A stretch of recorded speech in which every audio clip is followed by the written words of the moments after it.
Yes, folks, hello, welcome once again to MoDXtra Games and Collectibles. It's time for another action figure review here on the channel. And as you can see on the screen in front of you right now, today's installments, it's going to be all about the new G.I. Joe Classified Series Frag Viper. So stick around, I'm going to give you all the ins and outs, ups and downs that you need to know. So if you've been thinking about picking one up for yourself, or you got it in on pre-order and considering whether to keep the pre-order in or not, you should have a good amount of thorough information following this review to make a decision, a good purchase decision around this guy.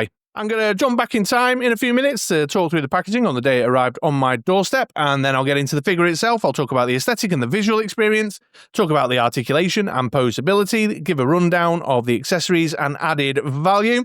And with all that said and done, yeah, you should have plenty of information to know whether this is the figure for you. So let's get into it, and let's jump back in time to join past Chris, who's going to share his thoughts of the packaging after he's just opened it up, after it's just arrived on my doorstep. So let's do this. Okay, folks, well, here is the Frag Viper then in box. Let's have a quick look at this packaging for the mint in box, folks, and for people interested in the peg presence of the item. So it's, standard G.I. Joe Classified Series stuff. Logo across the bottom, got the carbon fiber kind of motif thing around the side, bit of legal bollocks and malarkey on the bottom, Cobra logo, name of the figure, then, of course, the window on the front here showing off the figure and all the goodies. Then on the back, we've got the digital render image with a nice kind of dynamic, dramatic scene of a Frag Viper throwing his grenade as part of a unit. A couple of breakout windows here showing off some highlighted elements, some highlighted features, number in the corner, legal bollocks and malarkey across the bottom.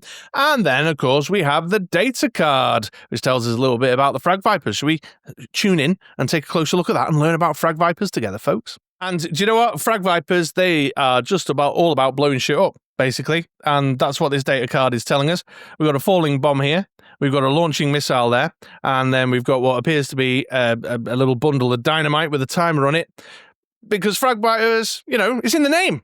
They frag things. It's all about fragging. And that's what 3 of these are all about. This one here, the third one along, that it may look like a kind of a tower, a fortress, a kind of building, but it's not. It's actually a disk drive because Frag Vipers, they like to defragment their drives regularly. That was so bad.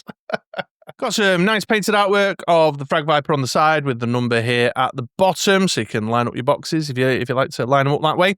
Showing off his little shiny red glowing grenade. I like that one there. Nice textures in the uniform. Then it's the usual crap on the other side, a repeat of the data card, the sepia-toned version of the artwork, the QR code to nowhere, and then legal bollocks and malarkey on the bottom as well. And there we go, there's the Frag Viper's packaging rundown. I'm now going to go and get this bad boy opened up, get some good hands-on man-child playtime with him, so I can gather up some solid, review thoughts based on my experiences with the figure. So stick around, Chris is going to be back with you, future Chris is going to be back with you in a couple of seconds to share those. Give it 3, give it 2, give it 1, and we're off. Okay then, folks, well, let's get into the review section of the video now then. I'm going to start by talking about the aesthetic and visual experience. So here's the Frag Viper. Take him in, head-to-toe view of the figure as it stands. I've stripped all the accessories off for the moment. We're just looking at the core figure as he came out of the packaging. We'll have a look at him with all the accessories and added embellishments, imminently. But for now, let's just have a look at the core figure, and there he is. Yeah, there you go, head to toe. Very striking figure, a lot of shelf presence. Clearly, a body of it is a classified kind of upgrade of the vintage look, but some aspects are very classified-ized, as the saying goes. But let's get into it. Let's hone in and take a look at some of the finer details. And of course, one of the key elements that's been given a kind of contemporary classified twist has been the head sculpt. Obviously, not visible underneath the helmet. We'll look at the helmet in a bit, but they've turned the Frag Viper into like an android kind of dude with this sort of these android features underneath this sort of balaclava mask thing here, which is interesting. Lenny talked about it on a stream recently. They've kind of given it a bit of their own kind of headcanon lore for their own fun and entertainment, but an interesting twist nonetheless. It is a good head sculpt, just talking about the kind of core like engineering of the head sculpt. You know, it's very well put together, good facial features, great paint applications.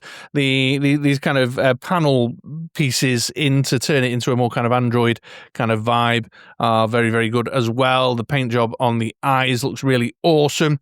Just got this very kind of Android robotic kind of feel about it. And then the balaclava head mask, you can see, has got sculpted details in there, so you can see the seams and the kind of contours around the side of the head, and a bit of creasing and folding there. So it's a very good head sculpt. Bit out of focus there. Sorry, let me do that in focus for you. So it's a very good head sculpt in the kind of the kind of core engineering of putting a head together, which they often are. G.I. Joe Classified very rarely let us down on the head sculpts. Of course, the key thing here aesthetically is that, number one, I think it'd be very rare that anyone's posing this up on a shelf without the Frag Viper helmet on it, so it's not seen, or will be rarely seen. And the second thing, of course, is that your mileage will vary depending on how much sort of nostalgic attachment you have to the Frag Viper and how much you want it to be the Frag Viper of the original G.I. Joe lore. I quite like it. It's a nice little twist. I like the Android look and feel. I think it's interesting for kit bashers, to be able to pop off and do stuff with, but it is negligible because I'm going to be putting the helmet on it more often than not. It'll be very rare for me to display it without the helmet on. So there you go. Moving down into the body, you can see lots of nice details in here, good textures, good sculpting, some paint applications just to give it some depth and life, which is really awesome. These like little pieces on the shoulder here are painted with the little red wires there. A couple of the buckles are painted, although not all of them. This one went without for some reason. Got the little silver cobra symbol there painted in on this light blue sash across the middle. I like the light blue sash. Obviously a nod towards the vintage figure, which is nice, that little kind of nostalgic nod in that direction, but also it just breaks up the colours even more. But yeah, I like it when there's these little extra details, and that's not the only extent of it there. We've got these little kind of shiny metallic pieces on the back of the gloves, on each of the hands. Got a different paint application on the knee pads and stuff, so that's all good. And then sculpted details in the pouches, although they've not gone to the extent of painting up the little studs and stuff, but all these extra little kind of sculpted in details just to bring it to life. You can see these pouches on the sleeve here with the sculpting detail, which is really lovely. I like that. It gives it depth, gives it texture, and makes it feel a little bit more real, or at least as real as an android that throws grenades using a what's it called, JLI style throwing thing. One thing I will say visually is that with all this stuff crammed on, like he's got this wrist piece here, this forearm guard, pouches on the shoulder, the sash across the middle, the webbing with all the bits and bobs on there, the thigh holsters and that, does make him feel a little busy, a bit crowded and a bit busy sometimes, especially then once you've slammed on the accessories, which we'll see later on, makes him feel really kind of busy and crowded. Nice fabric details, textures in there. So this kind of head mask balaclava thing looks a bit kind of, I don't know, like a gimp mask basically, a bit rubbery or maybe leathery, but then we've got the kind of elasticated bit around the neckline on his top there. You can see the creases and bunching up throughout the body there. Got the texture in the legs. These are reused legs. We've seen this before. That kind of leathery look on the front of the boots there. Although while I am down at the boots, we've seen these boots before. Still got this weird, slight misalignment. This isn't quite central, I don't think. I've asked before when I've seen these boots with the slightly misaligned front panels where there's a reason for that, like a military reason for that. So if anybody does know, let me know in the comments down below. But yeah, you can see the sort of texture in detail, the fabric texture detail in there, which is really lovely to see. One visual thing that's kind of hurts me a little bit with the figure when I've been playing around with it and posing it is down here in the knees, and it's to do with the sort of different colours there. So you can see that the joint in the knees is black plastic. In fact, you can see it around the back as well. You see here it's black plastic there, but then the tops and around them are in the orange and not been painted black on the underside there as well. So when you've got him kind of, in a pose like this, sort of with his thing on, about to throw some grenades, you've got this kind of I don't know. It just seems like for a figure line that has such great attention to detail, and you don't see this sort of thing happening very often. It just seems like a bit of an oversight. Like they could have just painted in on the undersides here black to make the hinge blend in and it'll not look broken up, because obviously that's the That's the knee pad piece there, isn't it? You know, color scheme wise, he's an interesting character. Obviously, eye catching on the shelf. Got a lot of shelf presence brought by the orange, the presence of the orange. But the blues and the oranges kind of interact really well. And then we got these little brown patches and black patches around there. There's also that symmetry element that kind of gives it a bit of balance, but not quite as much symmetry as you do get with G.I. Joe Classified. It's slightly kind of off kilter with the sash and the forearm guard here. But once the accessories are on it, that kind of balances that out. It's not as bright as I thought it might be from seeing the digital render. It's a bit more muted than you might expect. It's not quite as vivid as, say, for example, as an Alley Viper. But it's nice to have that kind of orange and blue thing going on, like a little bit of uniformal cohesion on the shelf, but it's still mixing up the colour palette and giving your shelf a bit of life. But certainly very eye-catching, and put an Alley Viper next to it, and like that's all on the shelf, and that's all you can see. You know what I mean? So there you go, folks. There's the Alley Viper aesthetically, the core figure at least. And it's a thumbs up from me, I think. Despite the fact I'm finding it a bit of a busy figure, it's definitely an eye catcher. Definitely an eye catcher and a lovely bit of flavour for the collection. And I'm all into the balmy stuff. You guys know that. So I love the fact that he's wearing bright orange and is completely impractical on the battlefield. Do you know what I mean? With a bright blue sash across the middle. Yeah, he don't care. He's an android anyway. He's probably turned off his emotion chip or whatever. But yeah, I love the balmy stuff. So it's all adding up nicely to me, despite the fact that he seems a bit busy. But overall, yeah, up to the usual G.I. Joe Classified series standard. So thumbs up on the aesthetic, at least with the core figure. What I'm going to do now, folks, a little bit of a change up. Regulars around these parts would expect me to bounce into the articulation and posability right now. But actually what I'm going to do, I'm going to jump forward and do the accessories and added value this time round, change the sequence of my little kind of review structure, because I think when talking about the aesthetic and when talking about the articulation, the inclusion of the accessories has a part to play in the sort of, the storytelling narrative that you can do with the figure. So let's do accessories and added value first this time, and then I'll do articulation and posability at the back end of the video. So let's do it. Let's take a look at the accessories. And we'll get started with the helmet, because the helmet is a key part of the Frag Viper's visual identity, of course. A well-known kind of look in the kind of trooper lineup, the army builder lineup of the Cobras. Jesus, couldn't get my words out then. So here it is. It just pops on and off, over the top, because it's got a big enough channel inside it to go over the head there like that. But when over the head, it doesn't look too disproportionately oversized, I don't think. I was a bit concerned. I flip-flopped a little bit on the Frag Viper a short while ago, because I was thinking, with the helmet piece, it kind of looks like it's a bit disproportionate, a bit big. Even though that's probably accurate for the sort of insecty kind of vibe that they're going for in the design, but no, it's fine. It looks fine. Doesn't look too top heavy at all. Lots of lovely detail and sculpted detail in the helmet too, to kind of line up with the level of sculpted detail across the figure. So there's kind of breathing grill across the front. Then you've got the the little communicator device and the breathing apparatus that comes down here with the piping and stuff, and the tube bit that plugs in the front. Big shiny eyes in the helmet there. Got the rivets and studs in the panels that have put the helmet together. All these sort of trimmings down the side here. More little bits of trimmings and information at the back. There's like a load of little cables and technological stuff there in the back, which is all lovely to see. This is like a little grill, like metallic grill thing here at the back, which is lovely. And then, of course, the helmet is shiny. It's a big shiny metal helmet, which is also great. It does have a little bit of a kind of toyetic kind of shiny vibe to it. It's a little bit plasticky in this section across the top here, which does kind of break a little bit of the textured depth that you've got around the rest of the figure, but it's negligible. Again, something I was concerned about when I was flip-flopping on the figure is whether this would look too kind of plasticky, a bit Marvel Legendsy, and it's not that bad. I mean, it's there, and if you're looking for it, because you're making a review or whatever, then it's there, but it's not too bad. The next kind of key piece in the accessories that ties into the Frag Viper's visual identity is, of course, his big grenade launchy, throwy thing. Here you can see it's got this big, shiny bit at the front, nice metallic paint job on that to make it look, all nice and metallic. And then big bulky sculpted details in there, with like a little machine gun piece across the top and some bits and bobs down the side here just to make it look like a piece of equipment. Then got this peg hole at the back here for plugging in the big pipe, which we'll have a look at a second.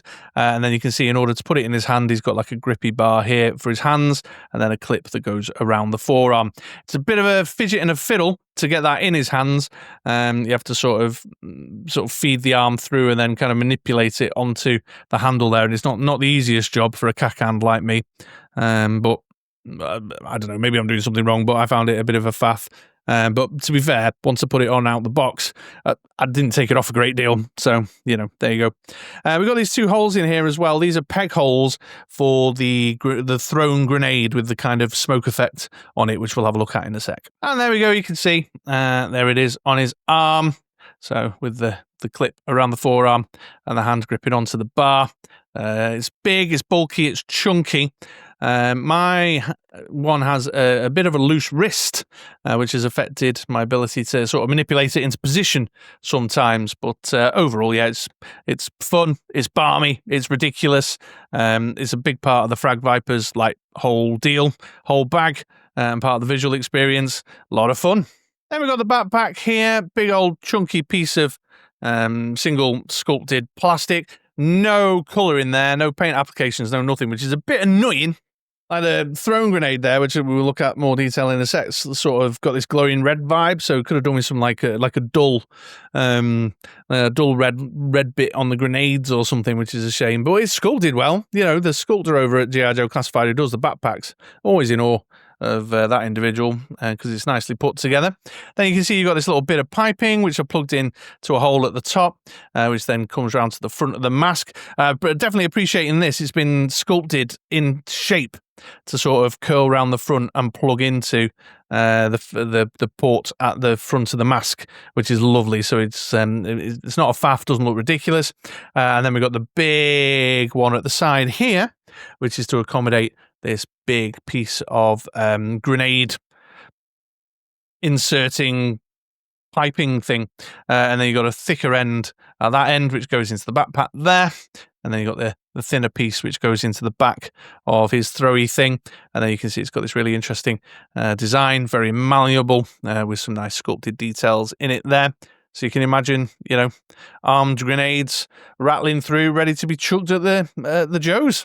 So there it is, all put together. You can see what I was saying about the shape of this piping coming around the front, plugging into the front there. Then you've got the piping coming around and plugging into the grenade launcher, and pegs into the back as standard. So yeah, nice. But as I was saying before, I've kind of jumped this one a bit forward because, as you can see there, it's got a big part to play in the look and feel, the visual identity of the figure. Look at that. Then we have the launched grenade. There it is, sort of glowing red with the black trimmings, with this sort of smoky effect coming down in a sort of dynamic sort of movement shape that matches up with the launcher, with the peg here for attaching it. So yeah, nice bit of flavour, a little bit of something to do with your figure to pose it up. And I'll show you this pegged in. And there you go. There you go, you can see it pegged in. There's two peg holes, so you can have it sort of at different points of throw. I've put it on the furthest out there. I've not finessed that greatly, although I did spend quite a bit of time yesterday Googling and looking at images of people playing High Ally to see them throwing balls and trying to understand some of the sort of body mechanics of what that looks and feels like. I couldn't quite finesse it into something perfect, but then I was doing some fetch with the dog and thinking, oh yeah, same sort of concept, and thinking about where my arm position is, so it probably would be a little bit more sort of out like that.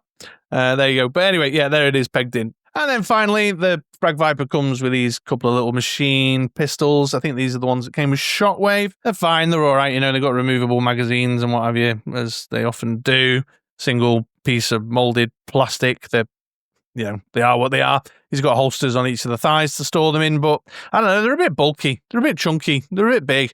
I'm not a fan, but I have not posed him with him in hand at all over the last day or two since I've had him. So I suppose what's that tell you? So yeah, the accessory selection is good. It's all the bits and gubbins that you'd expect to see with a Frag Viper. But yeah, overall it's fun. It's an interesting, balmy figure. It's a mad old figure, and it's got the accessories to match, and that it just helps with your storytelling. You can do some really wacky kind of things, posing him up, throwing grenades and what have you. And the accessories really add to the look and feel of the figure as well. Yeah, it's wonderful. So there you go. Okay, that's the accessory and added value rundown. Let's now take a look at the articulation and posability, shall we? All right, folks, well, it's standard G.I. Joe Classified Series articulation, so if you neither need nor want to see that for the 100th time, then just skip forward. I've put chapters in down below. You can head over to the figure comparison to take a look at the Frag Viper next to a couple of other figs. But if you want to stick around and see if there's any quirks or understand the articulation and the way it interacts with the accessory selection, then stick around, I'll give you a rundown. So up top here, it's the ball in the base of the skull and the ball at the base of the neck. The down's not great, the up's all right, but it's a bit kind of rigid, but you definitely got full 360 swivel and the tilt and stuff on the ball at the end. And then the helmet, when added to the story here, it sits quite loose on top of the head, actually. So I don't know if that's the head movement or just the looseness of the helmet, but it does add a couple of extra sort of dimensions in the down and up there, which obviously, because you can't see what the direction the head is underneath, adds a little bit more of a range of motion. Moving down into the body, on the shoulders here, got the butterfly joints, giving you a bit of shuffle back and forth. You then got the peg and hinge on the armpits, giving you all the way around and out to there. The swivel at the top of the bicep and tricep. Double O elbow, that'll get you up to there. And then the standard pegged-in hands that can go all the way around in the wrist joint there. And they've both got forward and back hinges. The big old chunky grenade launcher thing with the pipe here does affect the articulation a little bit on the right arm when you install it on there. So if you can see, if I sort of spin that on the ankle, on the wrist point, you can see it sort of swings back round because the cabling is sort of spinning it about, and the weight makes it fall like that. So when I came back into my office, into my little man cave yesterday, I found that had drifted down to be sitting like that on my desk. But when I left him last night, it was up there like that. Moving down into the torso, got the hinge there and the ball joint at the waist. The forward crunch is pretty good. The crunch back is all right, but it's obscured by the backpack, which is cool because you'd expect all this webbing to kind of get in the way a bit, but it doesn't. And then the ball in the middle, gives you plenty of motion there as well. Standard drop-down hinge in the groin, giving you a good forward. Fairly decent Russian ballet splits, although obviously the little sticky outy minigun bits get in the way. Not minigun, submachine gun.